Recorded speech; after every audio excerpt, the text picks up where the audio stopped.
How you doing? Hi. Hey. Hey, y'all got a project? Yeah. Yeah. Yeah. What's going on? What is it Nothing. about? What? I said, what is it about? Oh, it's just about you just have questions for you. Okay. All right. What inspired you to become a homicide detective? Oh. Before I got a homicide, I was working the streets for about 3.5 years, and after that, I got my finished up my schooling, my master's degree, and ended up working a homicide. I guess it was a choice that I had to make whether I wanted to go to homicide or any other unit. I chose calling homicide. Right. How long have you been working in homicide? 4 years.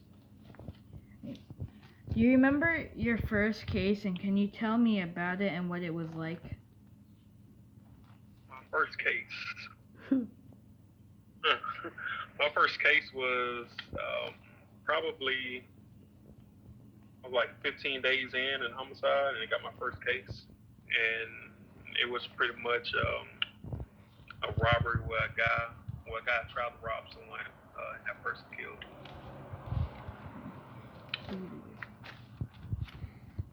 Did you grow up in the same place in Alabama where you work? I did. Um, I grew up here in Mobile. At first, I didn't want to work for the city of Mobile because I know a lot of people there.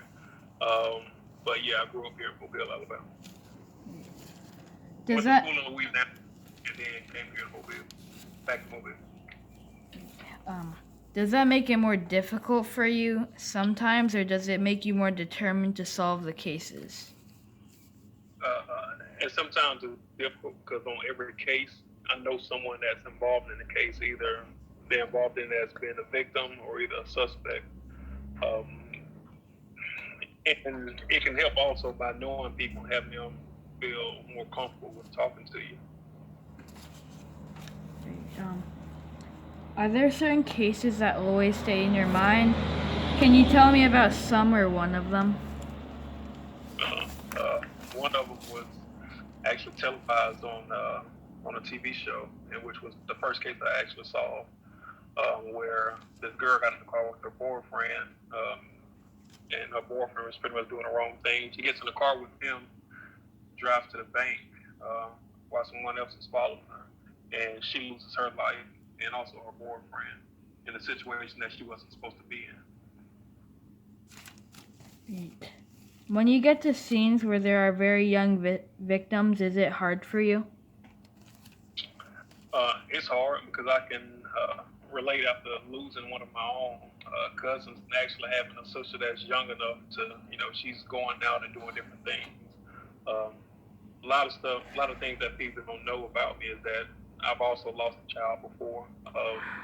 And just seeing young people die, we don't only just respond to homicides, we respond to all kinds of natural deaths, suicides. So it's not just homicides that we actually respond to. And we see it all from the ages of 6 months or newborn all the way up until the oldest one I had was like 97 years old. So. What's your favorite music to listen to?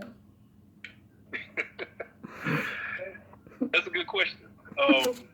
A lot of people, when they get in my police car and they hear the music that I'm listening to, they don't think that I listen to that type of music, but I'm a rap and hip hop type guy. If your kids wanted to follow your footsteps, would you support their choice?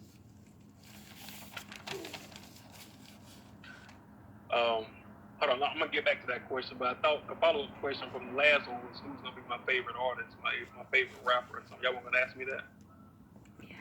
Yeah. Which one y'all gonna ask? So anyway, I'm gonna tell y'all my favorite rapper is Lil Boosie. I don't know if y'all ever heard of him. Boosie. But that's my favorite rapper. So for my kids, would I want my kids to follow the career choice that I chose?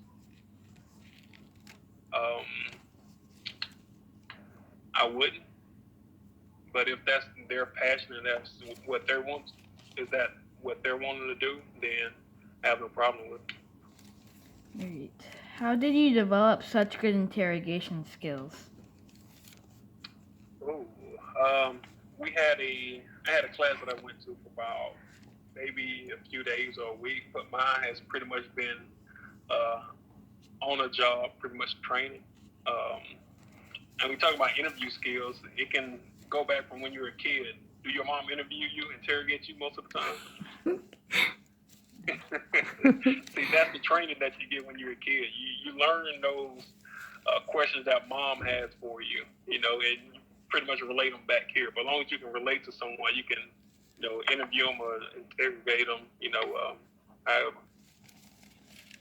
Right. When you are interrogating a suspected criminal and you know they are lying, does it aggravate you? It does, especially when you know the truth.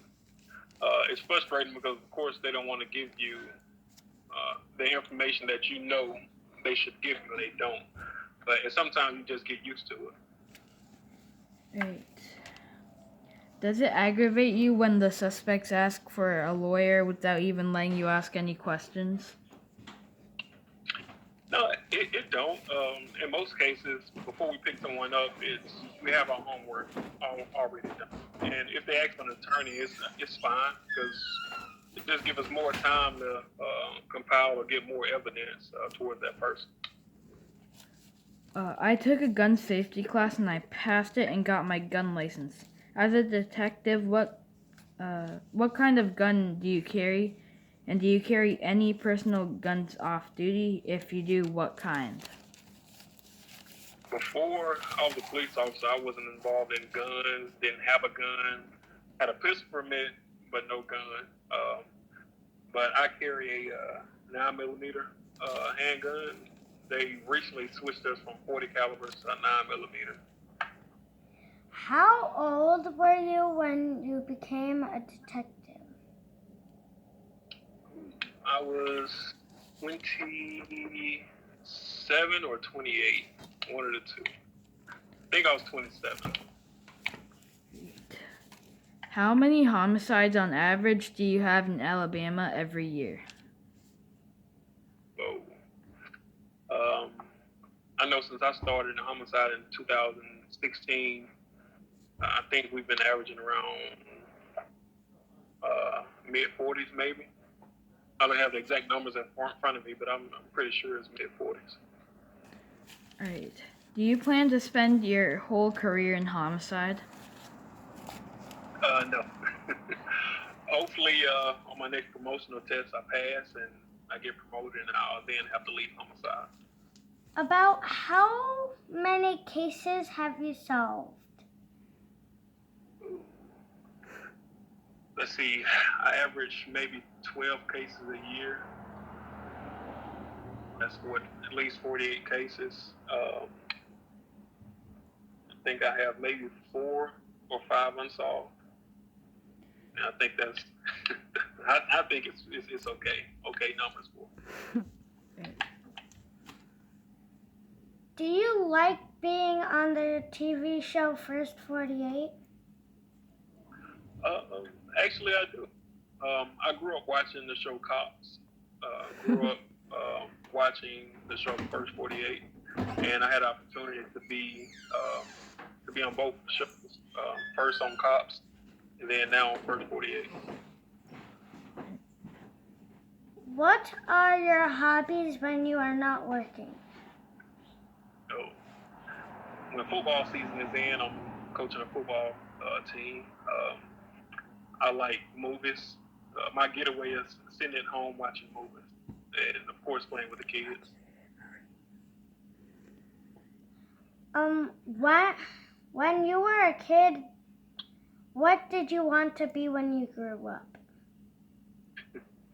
Exactly what I'm doing now. I wanted to be a police officer, but my first dream, of course, was to be playing football, playing in the NFL. But that didn't pan out for me, so I found my second dream job. Alright. What would you say to any kid who is considering a life of crime or the streets committing illegal things? What kind of advice that I give them? It's only going to lead to a couple of places if you decide to partake in those things, and that's going to be either the prison or the graveyard. For any kid who aspires to be a homicide detective, what, if any, advice would you tell them?